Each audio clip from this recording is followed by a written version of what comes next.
हाँ, प्रभाव तो पड़ेगा। जो एंटी सोशल है उनके लिए वो डर जाएंगे। ये तो ऐसा सरकार नहीं है कि सरकारी संपत्ति तोड़ फाड़ करो, जला दो, सब तहस नहस कर दो और सरकार कुछ नहीं करेगी, हाथ पे हाथ दे के बैठे रहेगी। ये ममता बनर्जी का सरकार नहीं है, ये भारतीय जनता पार्टी का शुभेंदु अधिकारी का सरकार है। इसीलिए जो भी एंटी सोशल, जिसको भी तोड़ फाड़ करना है, अपना घर का सामान तोड़ फाड़ करो, प्रदर्शन करो अपने घर के सामान से, लेकिन जनगण की टैक्स की पैसों से ये तहस नहस करना और फिर कोई हमारा बाल भी बाका नहीं कर पाएगा ये सोच के वापस चले जाना और नहीं चलेगा।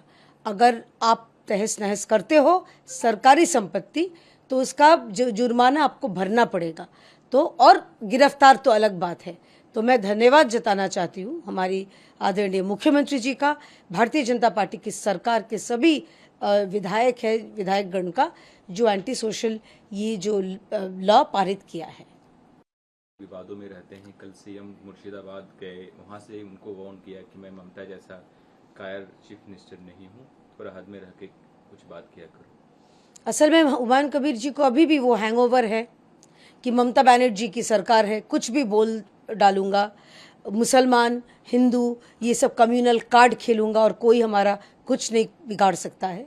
तो उनको शायद नींद से उठने का वक्त आ गया है कि अभी भारतीय जनता पार्टी का सरकार है, हमारा जो मुख्यमंत्री है, ये जो कम्युनल बातें ये बर्दाश्त नहीं किया जाएगा, ये उन्होंने साफ बता दिया है। और उन्होंने ये भी कहा था मुर्शिदाबाद जाके, हुमायूं कबीर के गढ़ में जाके ये बात बोलना, ये बहुत बड़ी, अपने आप में बहुत बड़ी बात है। तो जो ऐसे कोई भी हुमायूं कबीर या हुमायूं कबीर से अनुप्राणित होके अगर किसी को भी लगता है कि ये विभाजन करेंगे पश्चिम बंगाल में 2026 4 मई के बाद, ये नहीं चलेगा। अभिषेक बनर्जी को कलकत्ता हाई कोर्ट ने ये निर्देश दिया है, ऑर्डर दिया है कि आप 15 जुलाई से पहले वॉइस सैंपल जो हैं वो आप सबमिट करें। इससे पहले वो कोर्ट में नहीं जाते थे, कोर्ट की बातों को नहीं मानते थे, इसके लिए उनको फटकार भी लगी है। डीजे वाले मामले में उनको ये फटकार लगी, कैसे देखते हैं? ये डीजे वाला बाबू के पीछे का आवाज जो है वो कहा था, तो अभी डर किस बात का? उन्होंने तो आदरणीय गृहमंत्री जी को भी आमंत्रण किया था 4 तारीख के बाद बंगाल में आ जाना, शाम को आ जाना। लेकिन दुख की बात यह है अमित शाह जी आए थे जिस दिन हमारा शपथ है, उस दिन आए थे। अभिषेक दिखते नहीं है, भाईपो दिखते नहीं है, इतना डर क्यों?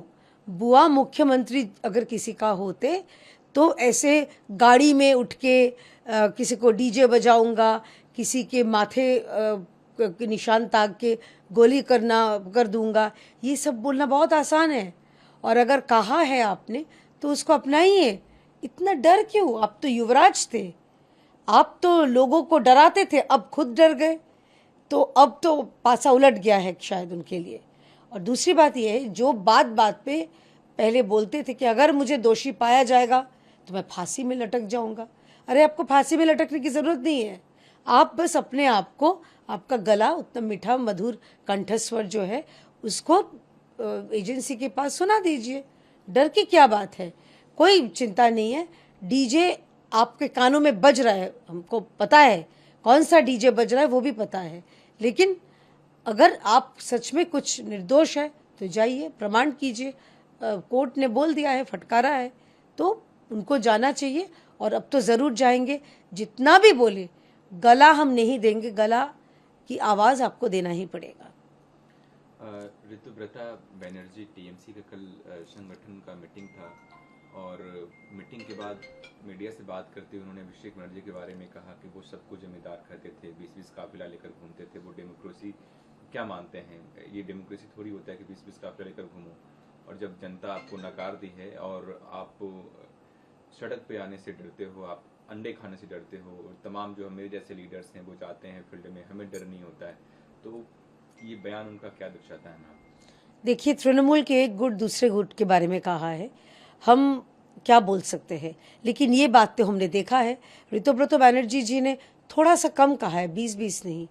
उनके आगे पीछे 50-500, सामने 500 और पीछे 500 पुलिस, ये मैं मिनिमम बोल रही हूँ। इतना पुलिस का काफिला लेके वो घूमते थे। उनको लगता था कि उनकी बुआ पुलिस मंत्री है, मुख्यमंत्री है, तो चाहे कितने भी पुलिस उनके आगे पीछे घूमे। Sense of power, sense of entitlement जो हम गांधी परिवार में देखते हैं, वो ये एक चीज़ बैनर्जी परिवार में है। देखिए, परिवारवाद पार्टी है, इसमें ऐसा होता है। तो एक गुट दूसरे गुट के लिए कहा है, वो इसमें हम टिप्पणी नहीं करेंगे, लेकिन ये बात सच है कि अभिषेक बैनर्जी जब उनकी बुआ सत्ता में थी तो कैसे मिसयूज ऑफ पावर हुआ था हमने देखा है। पश्चिम बंगाल में इतने इतने घटनाएं घटी है, लॉ एंड ऑर्डर का तहस नहस हो गया था, लेकिन क्योंकि पुलिस तो तैनात नहीं रह सकती थी, पुलिस तो युवराज के पीछे आगे सबको रखना पड़ता था। तो अब वो दिन गए, इसीलिए पुलिस नहीं है, युवराज भी नहीं दिखते हैं। Thank you. जब भी कोई परिवारवाद की बात करे तो मेरे ख्याल से ऐसा तो होना चाहिए। हाँ, उसके मैंने तो आपको क्यों लगता है? मैं उसके बिल्कुल बाद सेंटर- पेंगुइन का पता है कैसे किए थे? एक लड़का है समीर ठक्कर करके महाराष्ट्र में, उसको मतलब वो पेंगुइन लिखा भी पर ऐसे किया था पेशकश, ठीक है ना। तो ये आपकी जो गणतांत्रिक सरकार है ये ऐसे करती थी। और किसी का ना बने बने बसे बसे घर नहीं तोड़ना चाहिए। तो ये थोड़ा सा, ये क्या बोलेंगे, एडवाइस के हिंदी में क्या कहते हैं? सलाह, वो तो उर्दू हो गया। कोई नहीं, अच्छा मैं हिंदी बोलना चाहती थी, तो थोड़ा सा मशवरा देना चाहती हूँ। तो किसी का बसे बसे घर नहीं तोड़ते।